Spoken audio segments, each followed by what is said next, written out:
Now, you might be wondering how to exactly fix your LCP image lazy loading here in Shopify. Well, there are a few things that we need to understand. Now, first things first is we need to identify what is our LCP. So typically, you just need to visit your actual store here, and you want to go and right click on any of the empty spaces. Click on Inspect. Now at the top right here, you want to go and click on the More tab section and just choose Performance. Now, once you've done that, you want to go and just freeload your page here, and you should be able to see your LCP.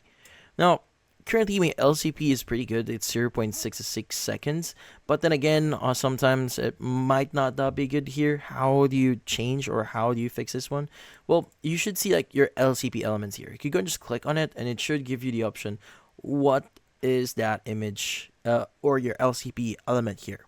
So as you can see, this is going to be banner media. Now the thing with this one is depending on what element that you need to change here, the option or the steps of changing or updating it might be different. So typically this involves you updating your code. So you want to go back to Shopify here, click on the three-dotted option and click on edit code. Now in your code editor, you want to go ahead and just visit the file that you want to edit. And again, depending on your website, the file that you may want to edit is actually maybe different. So yeah, as for example, if you want to edit like a image banner here, you want to go and just go to your search bar at the very top here. You should see a search bar here. Just type in banner.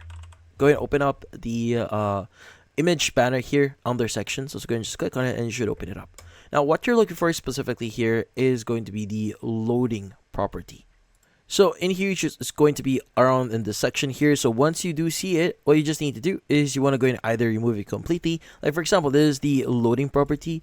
You want to go and just basically remove it, or basically replace it with, let's just say, eager. Or again, remove it entirely if you want to basically not to have it lazy loading, or you don't want to use lazy loading here. But yeah, once you've done that, go and click on save at the top right here, and you're pretty much good to go. But yeah, so that's about it. Hopefully this video was able to help you like and subscribe to our channel. Thank you for watching.